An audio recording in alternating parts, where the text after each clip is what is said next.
Assalamualaikum warahmatullahi wabarakatuh. Salam sejahtera bagi kita semua. Yang terhormat, dosen pengampu mata kuliah Fisiologi Hewan Air, Ibu Dr. Uun Yanwar SPI MSI, dan juga teman-teman yang berbahagia. Perkenalkan, kami dari kelompok 4, kelas M04 Fisiologi Hewan Air. Pada kesempatan kali ini, kami akan membahas tentang sistem sirkulasi hewan air. Dan adapun materi yang akan kami bahas pada kesempatan kali ini meliputi cairan tubuh, cairan darah, sirkulasi darah, sistem pertahanan tubuh, dan parameter hematologi. Sebelum membahas lebih lanjut, kami akan memperkenalkan anggota kelompok kami. Yang pertama ada Putri Amelia Rahmawati, yang kedua ada Alvina Mufida Putrianti, yang ketiga ada Muhammad Dimas Yusuf Rafiansyah, dan yang terakhir ada Kamal Di Maulad. Oke, langsung saja. Topik yang pertama yaitu mengenai cairan tubuh. Cairan tubuh merupakan cairan suspensi sel di dalam tubuh makhluk multiseluler seperti manusia atau hewan yang memiliki fungsi fisiologis tertentu. Menurut Delvita 2014, cairan tubuh hewan adalah cairan yang mengelilingi sel-sel hewan. Cairan tubuh hewan dalam berbagai hal memiliki komposisi yang berbeda dengan lingkungan eksternal hewan. Misal saja pada hewan akuatik yang dikelilingi oleh lingkungan eksternal berupa air. Cairan tubuh hewan terdiri atas cairan ekstraseluler, extracellular cell fluid, dan intraseluler, intracellular cell fluid. Cairan ekstraseluler, cairan ini merupakan cairan yang berada di luar sel-sel dari sebagian besar hewan. Dikenal juga dengan cairan interstisial. Cairan ekstraseluler ini meliputi plasma darah yang merupakan cairan tubuh yang terdapat di dalam jantung dan pembuluh darah. Cairan interstisial atau jaringan yang merupakan cairan tubuh yang terdapat di ruang antar sel. Cairan limfa merupakan cairan tubuh yang terdapat di dalam pembuluh limfa dan organ limfatikus seperti nodus limfatikus, tosil, timus, dan limfa. Lalu ada cairan sinovial yang merupakan cairan tubuh yang terdapat di dalam rongga persendian. Ada cairan cerebrospinal merupakan cairan tubuh yang terdapat di dalam ruang-ruang otak dan kanal sentral sumsum tulang belakang. Ada acousumor dan vitrosumor merupakan cairan tubuh yang terdapat di dalam bola mata. Endolimfa merupakan cairan tubuh yang terdapat di dalam labirin membran. Serta ada perilimfa yang merupakan cairan tubuh yang terdapat di dalam labirin tulang. Lalu cairan intraseluler. Cairan ini merupakan cairan yang terdapat di dalam sel, di mana konsentrasi cairan intraseluler ini harus sama dengan cairan ekstraseluler. Ada proses yang penting dalam pengaturan konsentrasi cairan dengan menyeimbangkan pemasukan serta pengeluaran cairan tubuh oleh sel atau organisme hidup, atau pengaturan tekanan osmotik cairan tubuh yang layak bagi kehidupan, sehingga proses-proses fisiologis dalam tubuh dapat berjalan normal, di mana proses ini disebut dengan osmoregulasi. Osmoregulasi ini sangat penting bagi hewan air karena tubuh ikan bersifat permeable terhadap lingkungan maupun larutan garam. Pada ikan air tawar dan ikan air laut memiliki proses osmoregulasi yang berbeda, di mana cairan tubuh ikan air tawar mempunyai tekanan yang lebih besar dari lingkungan sehingga garam-garam cenderung keluar dari tubuh. Sedangkan pada ikan yang hidup di air laut memiliki tekanan osmotik lebih kecil dari lingkungan sehingga garam-garam cenderung masuk ke dalam tubuh dan air yang akan keluar. Lanjut, ada pengelolaan cairan tubuh ikan. Pengelolaan cairan tubuh ikan ini ada 3. Yang pertama ada pengelolaan hipertonik atau hiperosmotik, di mana konsentrasi cairan tubuh yang lebih tinggi dari konsentrasi air. Yang kedua ada pengelolaan hipotonik atau hipoosmotik, di mana konsentrasi cairan tubuh yang lebih rendah dari konsentrasi air. Yang terakhir ada pengelolaan isotonik atau isoosmotik, konsentrasi cairan tubuh sama dengan konsentrasi air. Selanjutnya, kita akan membahas tentang cairan darah. Apa itu darah? Darah adalah suatu jaringan yang bersifat cair. Komponen darah meliputi sel-sel dan fragmen-fragmen sel yang terdapat secara bebas dalam medium yang bersifat cair seperti air. Darah berupa cairan terdiri dari plasma darah, sel darah, dan substansi lain yang terlarut di dalamnya. Plasma darah berupa cairan zat putih telur yang mengandung bagian-bagian dari sel darah dan mineral terlarut. Sel-sel darah terdapat dalam plasma yang terdiri dari 3 macam, yaitu eritrosit, leukosit, dan trombosit yang dibentuk dalam sistem retikulondotelial. Eritrosit berbentuk lonjong dan berinti dengan diameter 7-36 mikron tergantung dari spesies ikannya. Jumlah eritrosit tiap milimeter kubik darah berkisar antara 20.000 hingga 3 juta.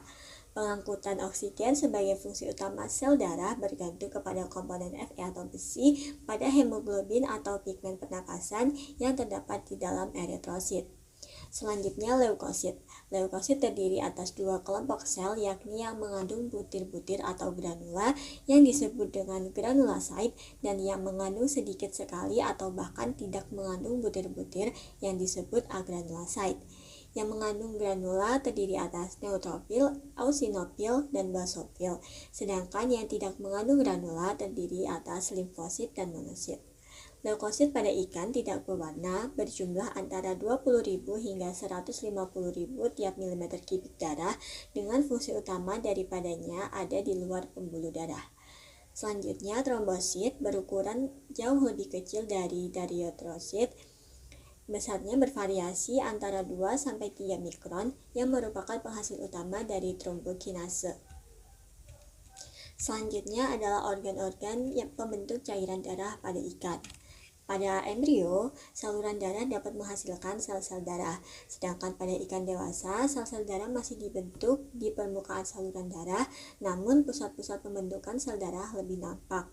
Pada Cyclostomata, semua jenis sel darah dibentuk dalam limpa yang tersebar dalam submukosa usus alat pencernaan makanan.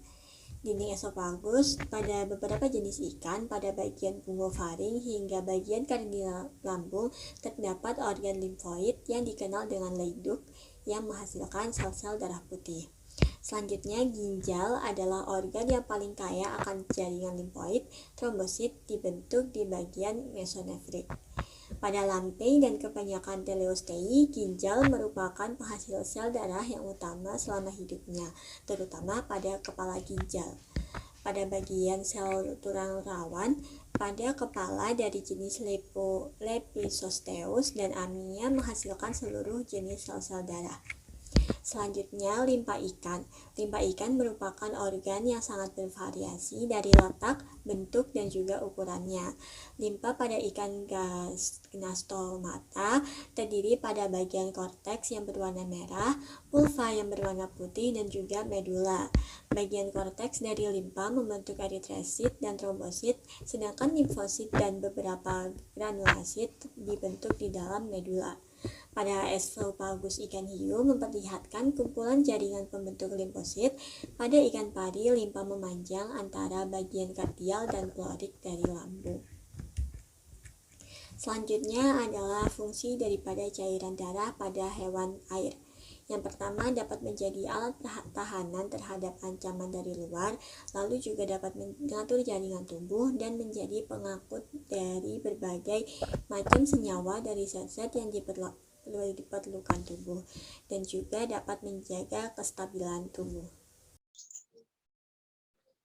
Yang ketiga adalah sirkulasi darah.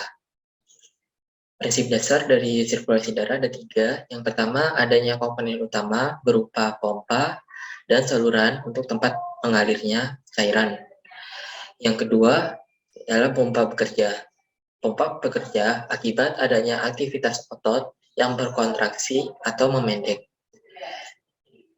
Yang ketiga, adanya 2 jenis pompa. 2 jenis pompa yaitu pompa peristaltik dan pompa Brongga atau chamber pumps yang berkatup atau valve. Selanjutnya, menurut Smith-Nielsen tahun 97, terdapat 3 jenis pompa. Yang pertama ada pompa perisaltik yang umum terdapat pada vertebrata. Contohnya pada gambar yang A. Yang kedua ada pompa berongga dengan dinding-dinding yang dapat berkontraksi terdapat pada vertebrata, misalnya jantung ikan.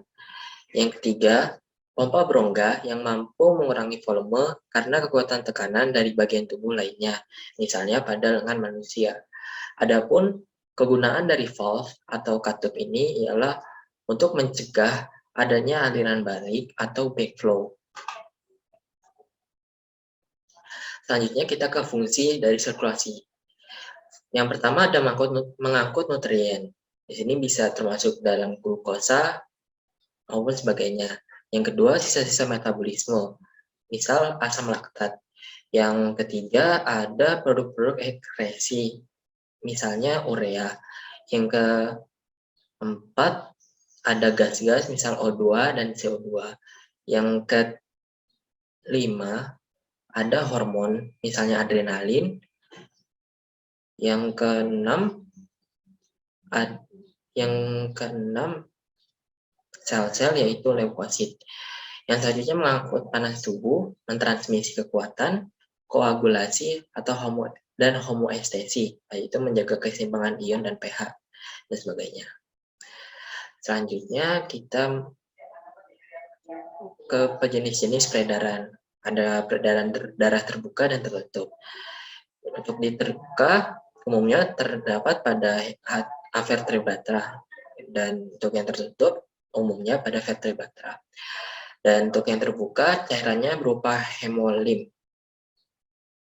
Hemolim adalah darah dan cairan tubuh yang mengisi organ-organ sinus dan ruang-ruang di sekitar organ. Nah, ya, untuk di peredaran darah tertutup, cairan berupa darah. Yang selanjutnya, sebagian organ yang bekerja tertutup pada peredaran darah terbuka. Untuk peredaran darah tertutup, seluruh organ yang bekerja tertutup. Selanjutnya, untuk keuntungan dari peredaran darah terbuka, karena sel-sel diselimuti oleh hemolim, pertukaran materi dapat dilakukan langsung antara hemolim dengan jaringan, tidak ada hambatan difusi. Dan selanjutnya, untuk keuntungan dari yang tertutup, distribusi darah dapat dikontrol hingga skala kecil pada berbagai organ tubuh.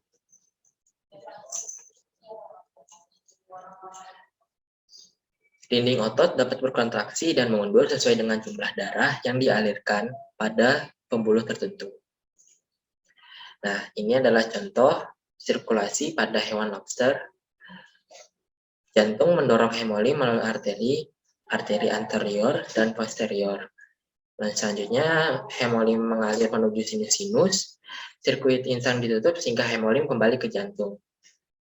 Ada anterior aorta, dan sebagainya. Selanjutnya, ada dari sirkulasi pada ikan telestei. Nah, di sini adalah bagannya, sistem kapiler, menuju jantung, menuju bilik-bilik, dan kembali lagi ke jantung. Selanjutnya ada sirkulasi pada cumi dan gurita. Sini dari jantung ke gills ke systemic heart. Selanjutnya kembali lagi ke jantung.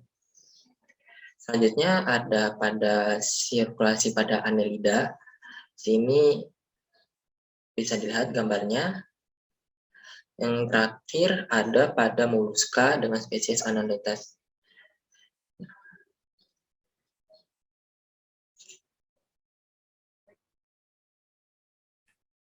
Selanjutnya kita masuk ke bagian keempat, yaitu sistem pertahanan tubuh.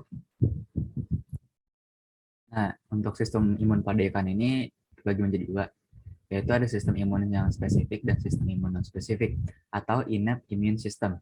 Nah, untuk sistem imun spesifik ini merupakan sistem pertahanan yang akan berfungsi dengan baik dan harus diinduksi dengan pemaparan pada patogen atau produk yang berasal dari patogen.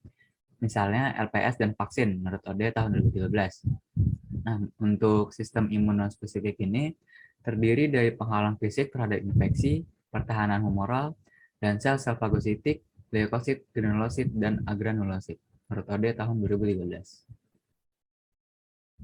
Nah, untuk sistem imunospesifik, untuk sistem pertahanan selulernya, menurut Guzman tahun 2011, sistem pertahanannya yaitu monosit dan makrofag, granulosit, dan sel sitotoksik non-spesifik atau NCCS. Nah, untuk sistem pertahanan humoralnya, menurut Guzman tahun 2011, sistem pertahanannya yaitu serum, mukus, dan telur pada ikan yang mengandung substansi non-spesifik yang mampu menghambat pertumbuhan mikroorganisme penginfeksi. Nah, untuk mukus ini, dia memiliki kemampuan untuk menghambat kolonisasi mikroorganisme pada kulit, insang, dan mukosa. Mukus ini sendiri mengandung imunoglobulin IgM alami antibodi yang dapat menghancurkan patogen yang menginvasi. Selain menjadi pelindung fisik, berperan juga menjadi pelindung kimiawi karena mengandung beberapa zat kimia seperti lisozim, protein komplement, dan protease menurut Ode tahun 2013. Nah, untuk sel-sel fagositik ini akan mengenali dan mengelar partikel-partikel antigenik masuk bakteri dan sel-sel inang yang rusak melalui 3 tahapan proses, yaitu pelekatan, fagositosis, dan pencernaan, menurut Ode tahun 2013. Nah, pelekatan ini bersifat selektif, dan sel-sel inang yang sehat tidak akan ditelan, karena memiliki mekanisme pengecualian tipe 1 MHC, atau MHC Type 1 Exclusion Mechanism. Selanjutnya, topik pembahasan yang terakhir yaitu mengenai parameter hematologi. Hematologi adalah suatu studi yang dilakukan untuk melihat kondisi fisiologi suatu individu. Hematologi juga merupakan kajian yang digunakan untuk melihat dan mengetahui kondisi darah dan komponennya. Pemeriksaan hematologi ini dilakukan untuk melihat dan menggambarkan kualitas hidup suatu individu. Parameter hematologi yang sering digunakan yakni jumlah eritrosit, leukosit, kadar hemoglobin, dan kadar hematokrit. Parameter yang pertama yaitu hemoglobin. Hemoglobin berperan dalam pengangkutan gas dari insang yang dipompakan jantung ke seluruh tubuh. Hemoglobin juga dapat digunakan sebagai indikasi di mana jika kadar hemoglobin rendah, maka dapat diindikasikan bahwa rendah pula kandungan protein yang terdapat pada pakan ikan. Nah, sedangkan jika kadar hemoglobin tinggi, maka dapat diindikasikan bahwa ikan tersebut dalam keadaan stres. Yang kedua, eritrosit atau sel darah merah merupakan sel yang paling banyak di dalam tubuh ikan. Inti sel eritrosit terletak sentral dengan sitoplasma. Fungsi utama dari eritrosit adalah untuk mengangkut dan mengedarkan hemoglobin dan seterusnya. Eritrosit berfungsi untuk mengangkut oksigen dari paru-paru ke jaringan. Banyaknya eritrosit ini sesuai dengan jumlah dan ukuran dari sel darah merah tersebut. Selanjutnya yaitu hematokrit. Hematokrit adalah suatu istilah yang menyatakan volume sel-sel eritrosit dalam 100 mm3 darah yang dinyatakan dalam persen. Hematokrit sendiri berfungsi untuk mengatur sel darah merah, yang dimana pengukuran ini dapat dilakukan jika adanya kecurigaan terhadap penyakit yang menyerang atau mengganggu sel darah merah, baik itu yang berlebihan ataupun yang kekurangan. Kemudian yang terakhir ada leukosit. Leukosit atau sel darah putih merupakan bagian penting di dalam darah yang dimana berfungsi untuk menghasilkan antibodi. Kenaikan jumlah leukosit sebenarnya juga sebanding dengan kenaikan antibodinya. Yang mana jika banyak leukositnya, maka banyak pula antibodi yang dapat dihasilkan. Leukosit berfungsi sebagai pertahanan terhadap sel-sel moral atau terhadap benda-benda asing, dan juga berperan dalam melawan infeksi. Sekian penyampaian materi dari kelompok kami, kurang lebihnya mohon maaf. Terima kasih. Wassalamualaikum warahmatullahi wabarakatuh.